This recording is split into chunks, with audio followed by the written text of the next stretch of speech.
Welcome to Office Hours with Midland University Online. I'm Madison Keith, and today I'm sitting down with Amy Tritsch, an MBA student who also works as the Advancement Officer on Midland's undergrad campus. Thanks for having me, Madison. Thank you for being here. I'm so excited to sit down with you. We got to talk a lot at a golf outing recently, and that was really fun, and I'm so excited to have you here. I would love to know about just going back to the beginning of your education journey. Tell me a little bit about your experience in undergrad. Yeah, so I graduated high school in 2011, and I was from the Sioux City area, so I went to Morningside College, as one does when you're from Sioux City, and I just had a lot of fun. And so after my freshman year, I actually ended up going to work full-time, and I went to school part-time online through the local community college. And then eventually ended up going through Oregon State University. My intent was always to be a DNR officer or work in biology, work with animals.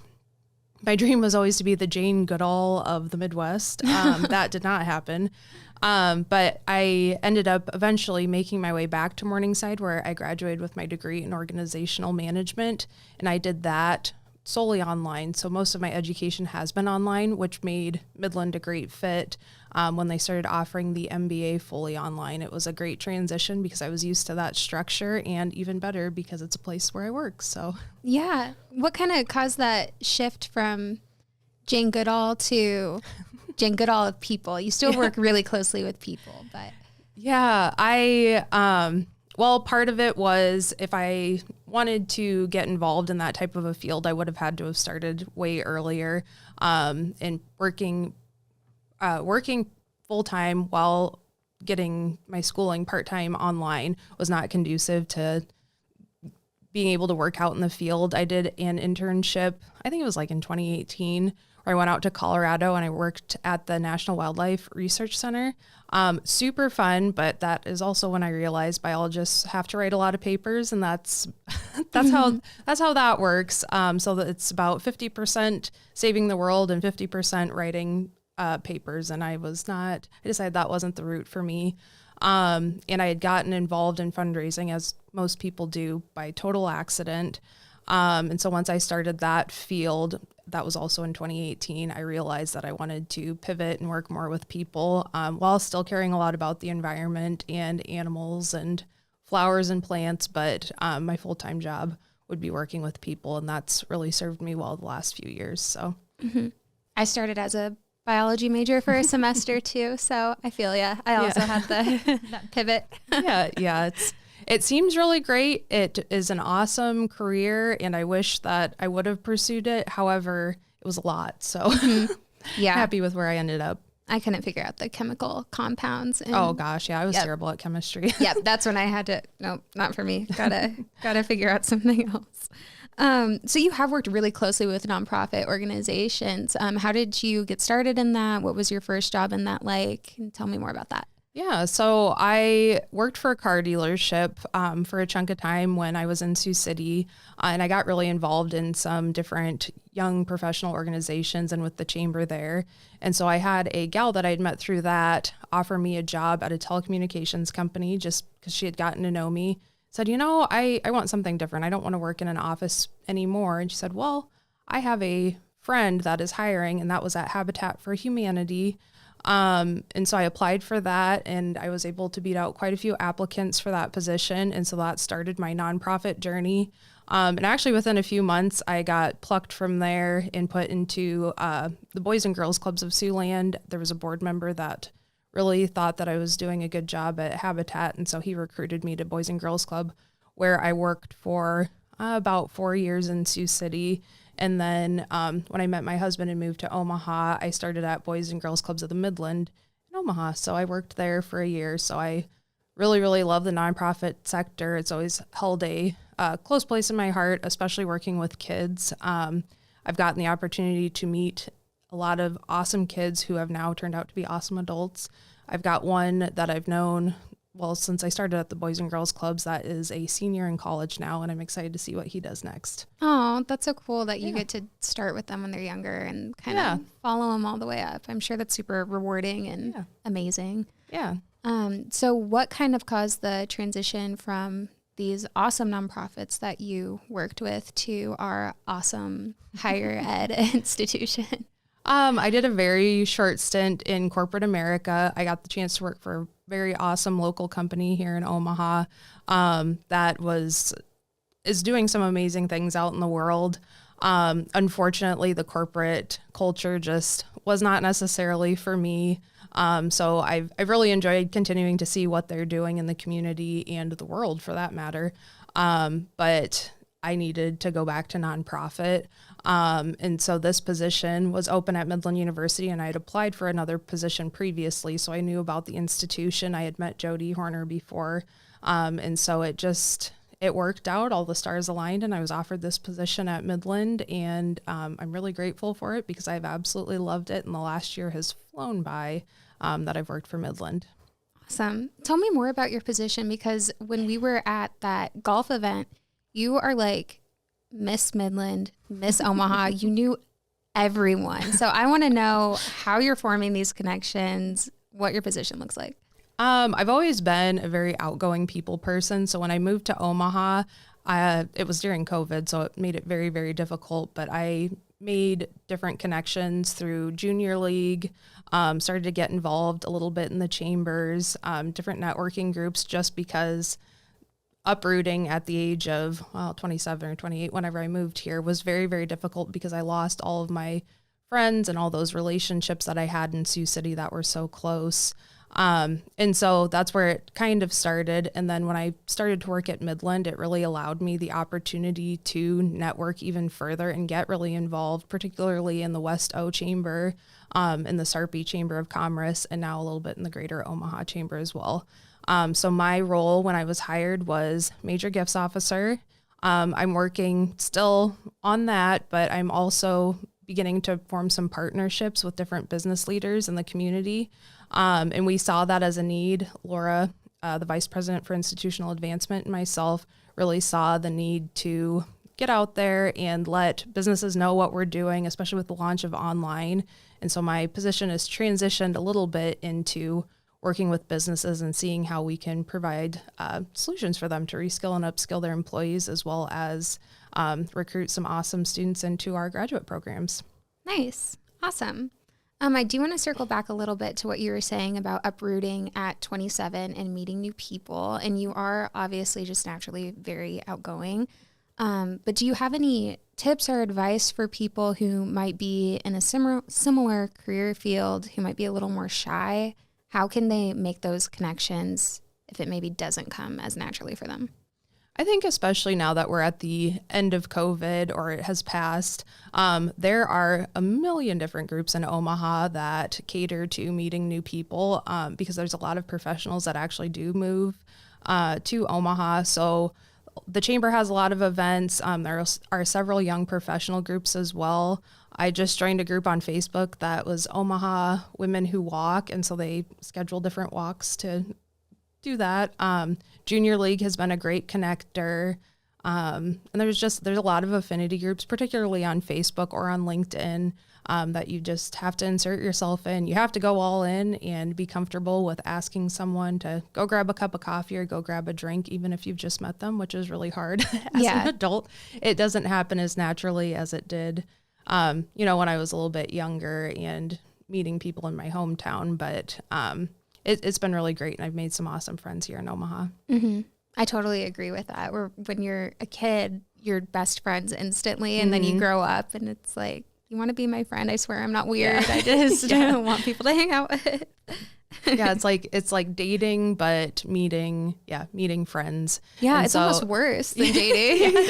Yeah, it is, because then you have to, and my husband, I think it drives him nuts, but I'm like, should I text them? Yeah. So it's always that follow up, like it would be with a date of like, well, should I reach out again, schedule something? But I've met some really lovely people and that have kind of aligned with my different passions. So I have some friends that are really into plants. That is weirdly become one of my hobbies after COVID, as well as just some former people I've worked with. And then I've got a awesome group of gals that we watch The Bachelor with. And so there's something for everyone here in Omaha. And so it makes a lot of sense to find people who are interested in the same things you do and just insert yourself. That's what you've got to do as an adult to make friends. So yeah.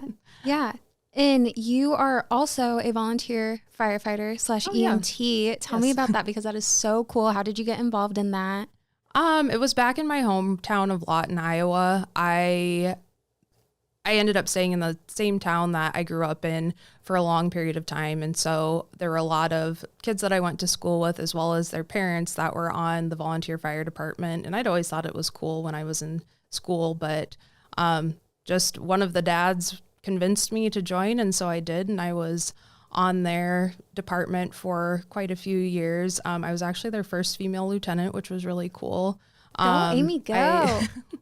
I got the opportunity to help a lot of people in my time there. I really enjoyed it, because when you are serving in that type of a capacity, you're meeting people on their worst day. And a lot of times they're very worried, very scared. And so with my natural gravity for people, I find myself as like being the comforter with that. And I got to get to know a lot of awesome people who serve on those different departments, and really they deal with a lot, and then they go home to their families, and that has always been very, very cool to me.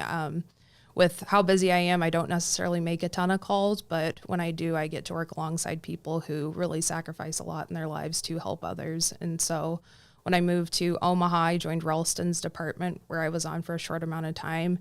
And then I am now on Waterloo's volunteer department, and I've been on for a year, and I am an EMT with Waterloo's department, and I've really enjoyed it. I've gotten to know some really great people, and gotten to help people when it's their worst day. So I've enjoyed that. Yeah, I think that's amazing. So I definitely wanted to hear you talk about that, because I think that's so incredible that you do that on top of literally everything else that you are doing. Yeah. I sometimes overcommit, but my kind of my purpose is what I've discovered is working with people and helping people. And so that really feeds into that has driven my career. That has driven what I do in my spare time, as well as helping people. So it's been a great experience. Yeah.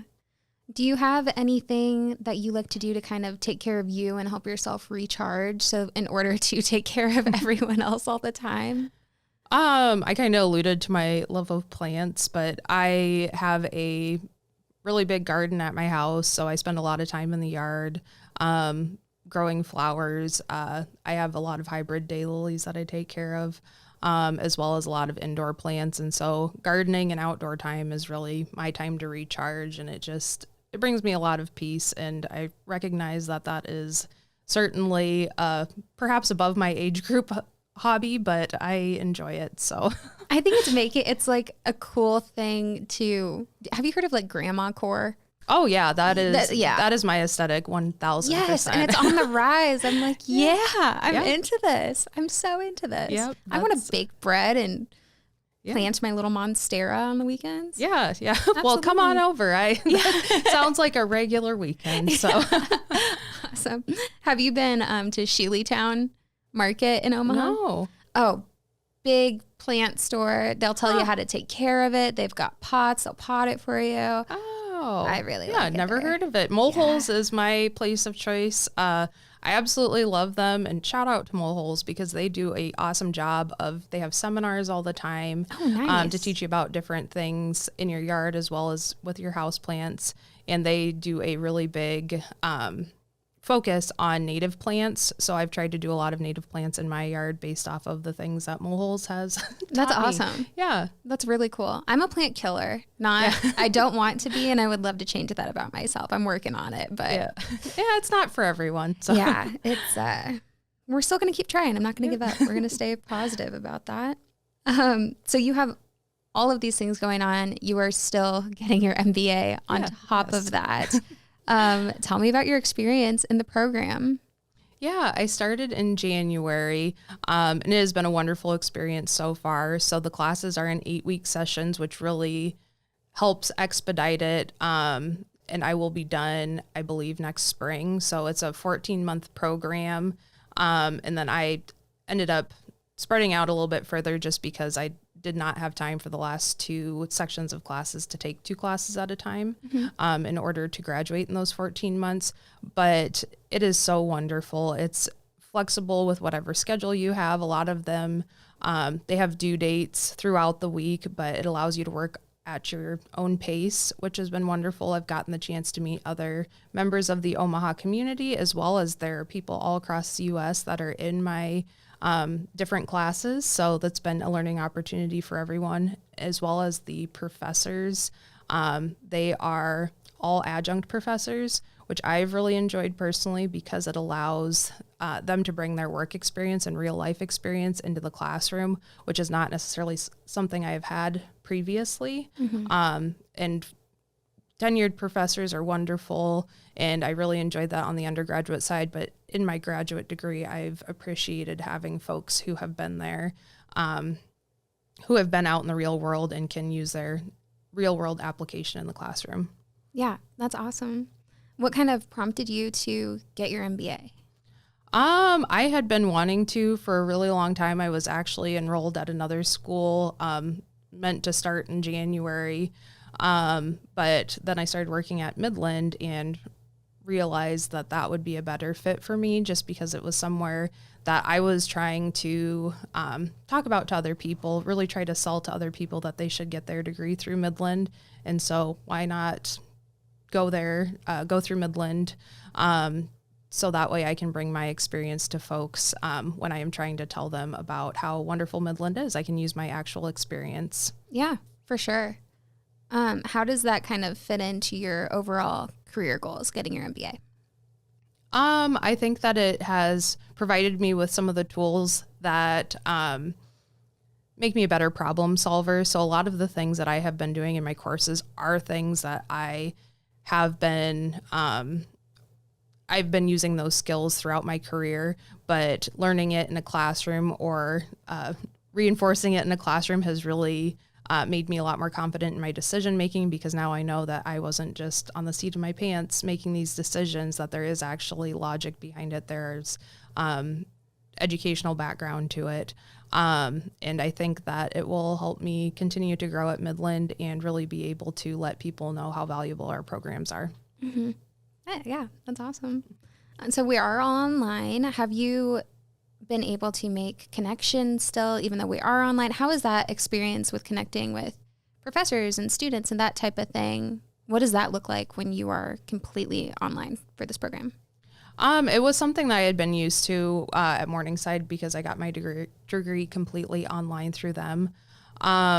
I think that it is just like being in a classroom, but it's much more accommodating for working adults. So every class that I've been in has a discussion post, and then you have to comment on somebody else's discussion post. So it really creates conversation in between students, where I think even in a in-person classroom may not happen.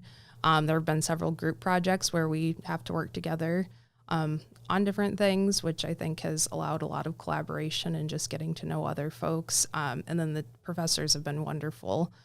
So far, everyone that I've had has been super responsive. They're always willing to answer questions. A lot of them will record their lectures, so you get to know them as a person.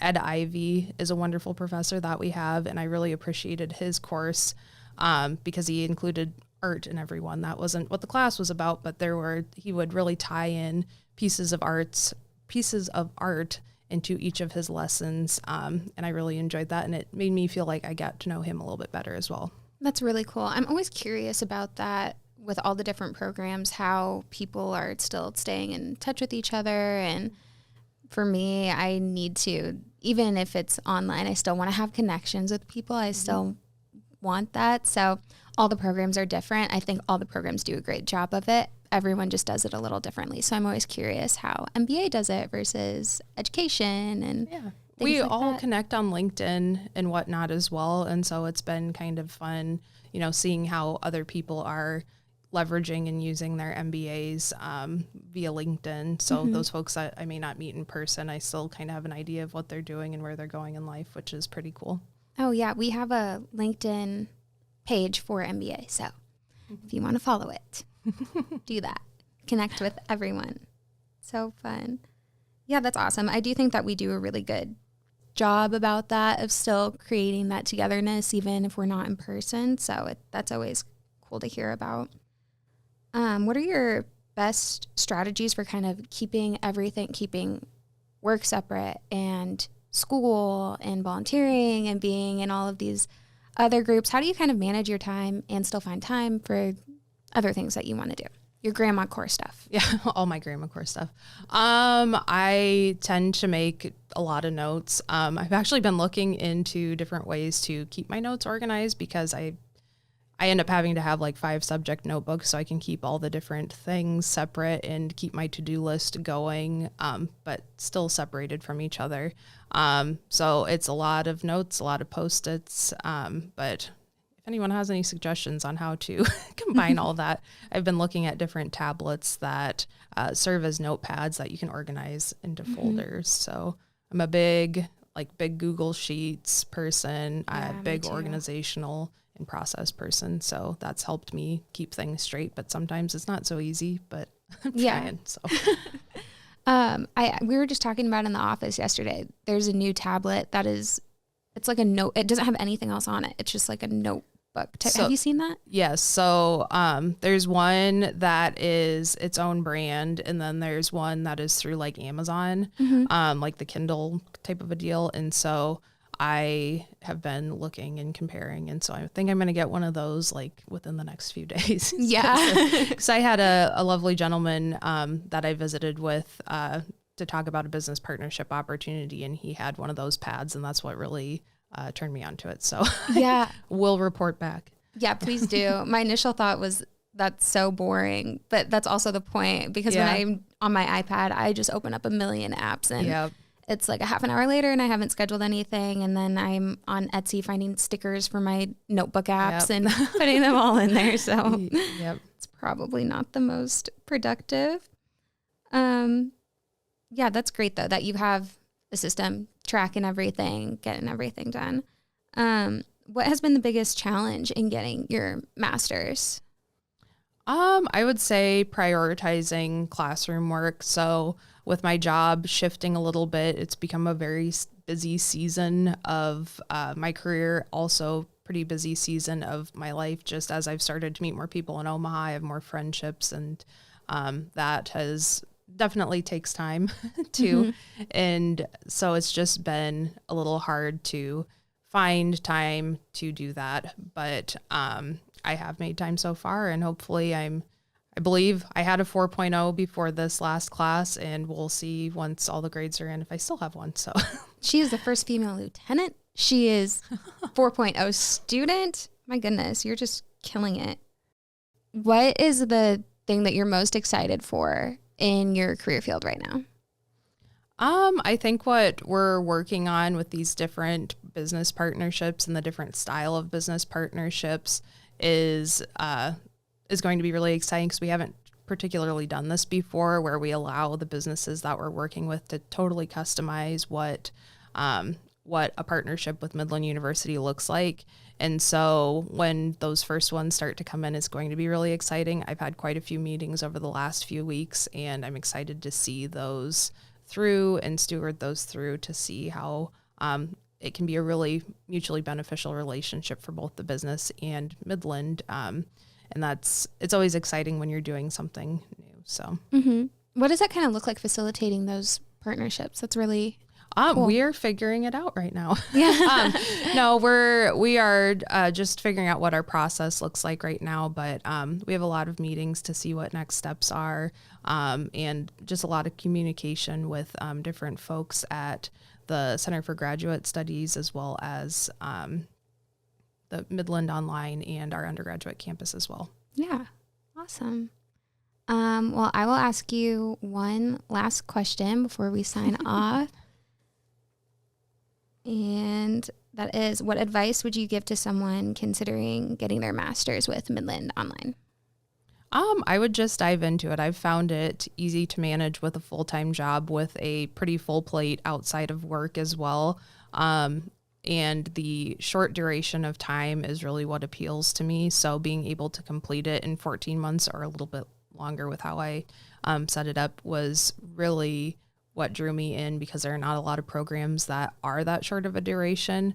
And the thing about Midland, both graduate and undergraduate, is that the professors and the staff and the faculty really genuinely care about the students and want to see them succeed. And so it's not seen as a transactional, I'm providing you with an education and you are taking our classes. It really is, they genuinely care about your success and want to see you grow as a person throughout the program. And so that has been something that I've really valued about Midland, not just as an employee, but now as a student. And so that is my take on Midland, is what makes it stand out. And so that is my advice, is if you're looking into it, just ask a lot of questions. Everyone's very willing to help and walk you through it.